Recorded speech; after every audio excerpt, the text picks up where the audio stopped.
X, are you okay? This is X, and he's a great guy, high IQ.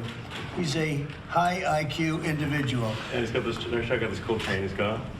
So thank you very much. We had a busy day today. The king just left, and we've had a great discussion, terrific discussion concerning Gaza and everything else.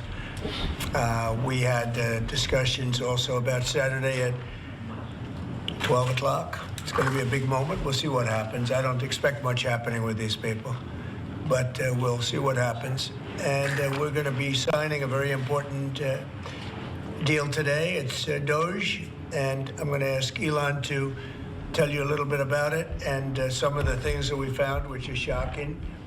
Billions and billions of dollars in waste, fraud, and abuse. And I think it's very important. And that's one of the reasons I got elected. I said, we're going to do that. Nobody had any idea it was that bad, that sick, and that corrupt. And it seems hard to believe that judges want to try and stop us from looking for corruption, especially when we found hundreds of millions of dollars worth, much more than that, in just a short period of time. We want to weed out the corruption. And it seems hard to believe that a judge could say, we don't want you to do that.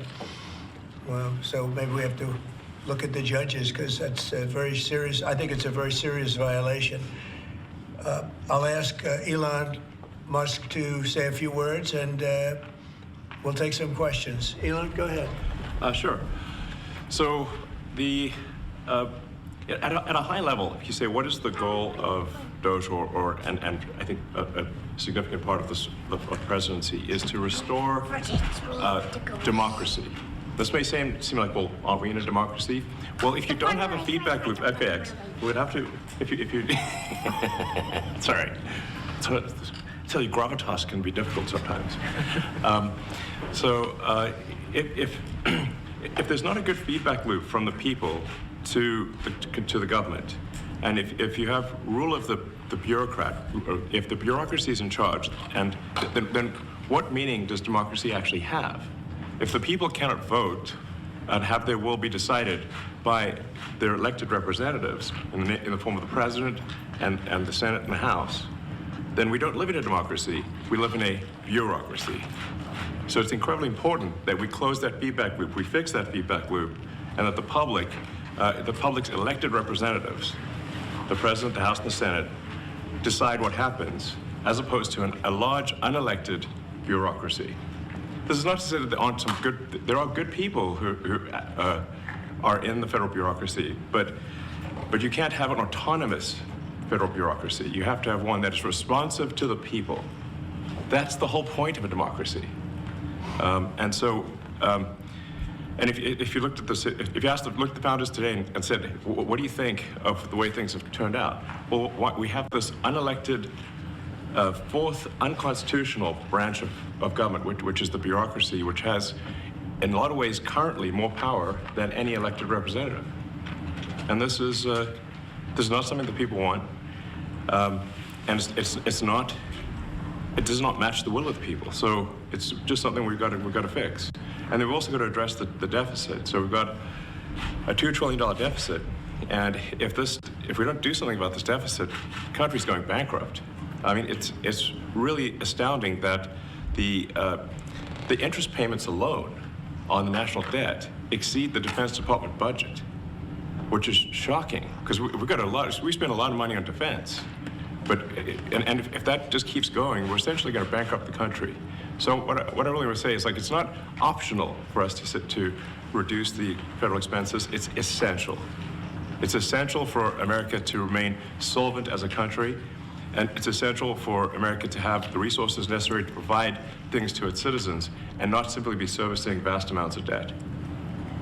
And also, could you mention some of the things that your team has found, some of the crazy numbers, including the woman that walked away with about 30 million, right, etc.? Well, we do find it sort of rather odd that there are quite a few people in the bureaucracy who have ostensibly a salary of a few $100,000, but somehow manage to accrue tens of millions of dollars in net worth while they are in that position, which is, what happened at USAID. We're just curious as to where it came from.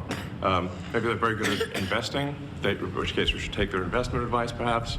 But just there seems to be mysteriously they get wealthy. We don't know why. Where does it come from? And I think the reality is that they're getting wealthy at the taxpayer expense. That's the honest truth of it.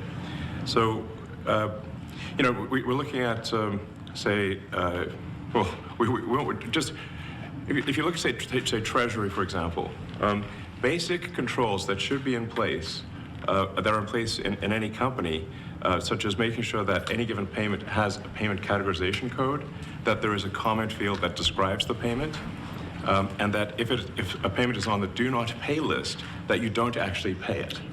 None of those things are true currently. So the reason that departments can't pass audits is because the payments don't have a categorization code. It's like just a massive number of blank checks just flying out the building. So you can't reconcile blank checks. You've got comment fields that are also blank, so you don't know why the payment was made. And then we've got this truly absurd, a do not pay list, which can take up to a year for an organization to get on a do not pay list. And this, we're talking about terrorist organizations, we're talking about known fraudsters, known aspects of waste, known things that do not match any congressional appropriation, can take up to a year to get on the list, and even once on the list is not used. It's mind-blowing. So what we're talking about here, we're really just talking about adding common sense controls that should be present, that haven't been present. So you say, like, well, how could such a thing arise? That seems crazy. When you understand that really everything is geared towards complaint minimization, so then you understand the motivations. So if people receive money, they don't complain, obviously. But if people don't receive money, they do complain. And the fraudsters complain the loudest and the fastest. So then when you understand that, then it makes sense. Oh, that's why everything they approve all the payments at Treasury. Because if you approve all the payments, you don't get complaints. But now we're saying that, no, actually, we are going to complain. If money is spent badly, if your taxpayer dollars are not spent in a sensible and frugal manner, then that's not okay. Your tax dollars need to be spent wisely on things that matter to the people. I mean, these things, like, it's just common sense. It's not draconian or radical, I think. It's really just saying, let's look at each of these expenditures and say, is this actually in the best interest of the people? And if it is, it's approved. If it's not, we should think about it. So, you know, there's crazy things like just cursory examination of Social Security, and we've got people in there that are 150 years old.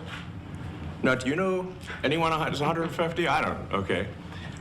They should be on the Guinness Book of World Records. They're missing out. So, you know, that's a case where, like, I think they're probably dead. It's my guess. Or they should be very famous, one of the two. And then there's a whole bunch of Social Security payments where there's no identifying information. Well, like, why is there no identifying information? Obviously, we want to make sure that people who deserve to receive Social Security do receive it, and that they receive it quickly and accurately. I'll tell you another crazy thing. So, you know, one of the things is, like, we are trying to sort of right-size the federal bureaucracy, just make sure that this. Obviously, there need to be a lot of people working for the federal government, but not as many as currently. So we're saying, well, okay, well, let's, if people can retire, you know, with full benefits and everything, that would be good. They can retire, get their retirement payments, everything. And then we were told, this is actually, I think, a great anecdote, because we were told the most number of people that could retire possibly in a month is 10,000. We're like, well, why is that? Well, because all the retirement paperwork is manual on paper. It's manually calculated, then written down on a piece of paper. Then it goes down a mine. And I'm like, what do you mean a mine? Like, yeah, there's a limestone mine where we store all the retirement paperwork. And you look at a picture of this mine. We'll post some pictures afterwards. And this mine looks like something out of the 50s because it was started in 1955. So it looks like it's like a time warp. And then the speed, the limiting factor is the speed at which the mine shaft elevator can move determines how many people can retire from the federal government.